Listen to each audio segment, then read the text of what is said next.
యానిషన్ entertainments మీద మేము Mahatma Jyotirao Phule టైటిల్తోనే movie తీసాము, రిలీజ్ చేసాము. దానికే మాకు AP government best director, best producer Nandi award ఇచ్చారు.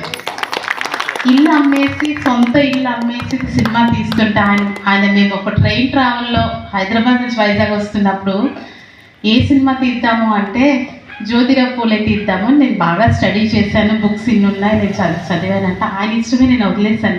మీ ఇష్టం, మీకు ఏం చేయాలంటే చెయ్యండి అన్నారు. చాలా కష్టపడి తీసాము.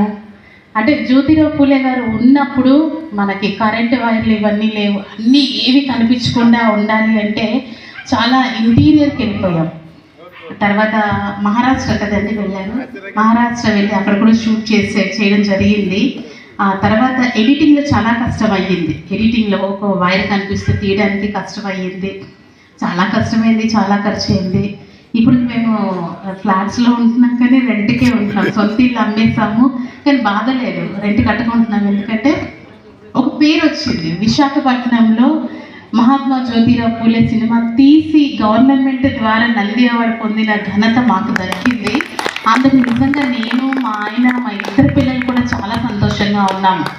తర్వాత సినిమాలు ఇప్పుడు ఎవరైనా కొన్ని 10 లక్షలు 20 లక్షలు పెట్టినా తీస్తారేమో షార్ట్ ఫిలిమ్స్ లాంటివి, కానీ ఇలాంటి సినిమా తీసినందుకు చాలా సంతోషం అనిపించిన తర్వాత మేము అంబేద్కర్ మూవీ కూడా తీయడం జరిగింది.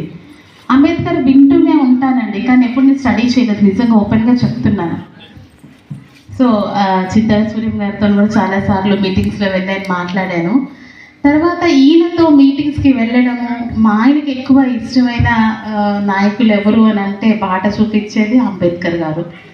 నేను స్టడీ చేయడం జరిగిందండి. చాలా అంటే అమ్మ బాబోయ్ ఇంత గొప్ప మనిషి అంటే ఆయన స్వార్థం చూసుకోలేదు. ఆయనకి అంటే హెల్త్ బాగలేకపోయినా, డయాబెటిక్ అయినా, ఏమైనా ముందు నేను బ్రతికినంత కాలం నేను చదవాలి, బాట చూపించాలి.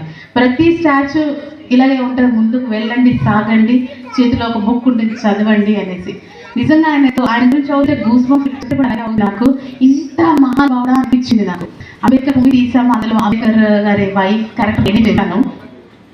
అంబేద్కర్ గారి గురించి నిజంగా ఇప్పుడు తెలిసింది నాకు. నిజంగా ఆ విషయం తెలియదు నాకు. ఇలా సనాతన ధర్మాన్ని దీని గురించి నిజంగా ఫైట్ చేస్తాం. సోషల్ మీడియాలో మేము వీడియోస్ పెడుతున్నాము అంబేద్కర్ గారి గురించి. మరి ఈయనని అవాయిడ్ చేస్తున్న వాళ్ళ గురించి మేము మాట్లాడడం జరుగుతుంది.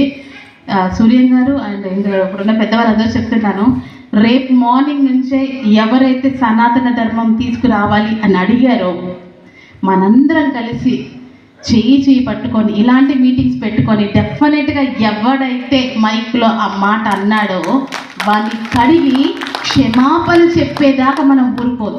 ఈరోజు మన అంటే కంప్యూటరైజ్డ్ అయ్యింది, ఇంకా మీ మనుషులే అవసరం లేదు, కంప్యూటర్లోనే వర్క్లు ప్రతిదీ. అంటే ఈ రోజుల్లో పని మనుషులు కూడా కంప్యూటర్స్లో వస్తున్నాయి రోజుల్లోని. అమెరికాలో అయితే కంప్యూటర్స్ వర్క్ చేస్తున్నాయి.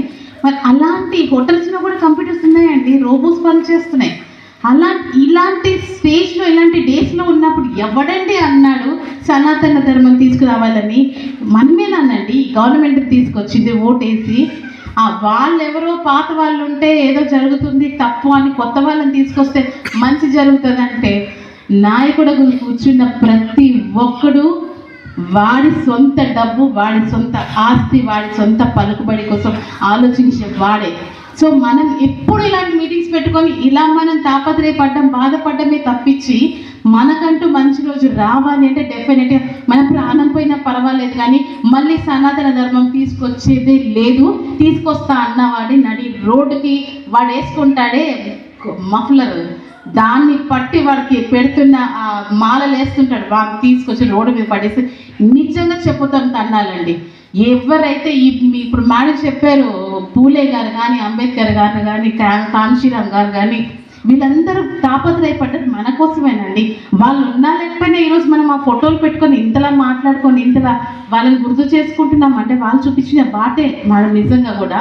మరి ఇలాంటి రోజుల్లో ఆడెవడో వచ్చి మైక్ దొరికిందనేసి మళ్ళీ సనాతన ధర్మం తీసుకొస్తాట మన వాళ్ళు ఏమైపోవాలి? మనందరం మళ్ళీ అంటరాని వాళ్ళం అయిపోతామా?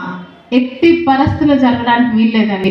అది ఎవడన్నాడో అవన్నీ నిజంగా నేను రేపటి నుంచే సోషల్ మీడియాలో వీడియోస్ పెడతాను. డెఫినెట్గా అందరూ షేర్ చెయ్యండి.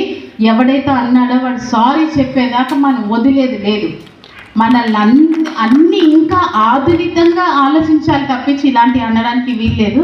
నేను చాలా ఎక్కువ మాట్లాడేసాను, థ్యాంక్ యూ. నాకేం రాదు మాట్లాడడం, యాంకర్గా చేయమంటే చేసేస్తాను కానీ నన్ను బుక్ చేశారు. Thank you so much. జై భీమ్ అండి.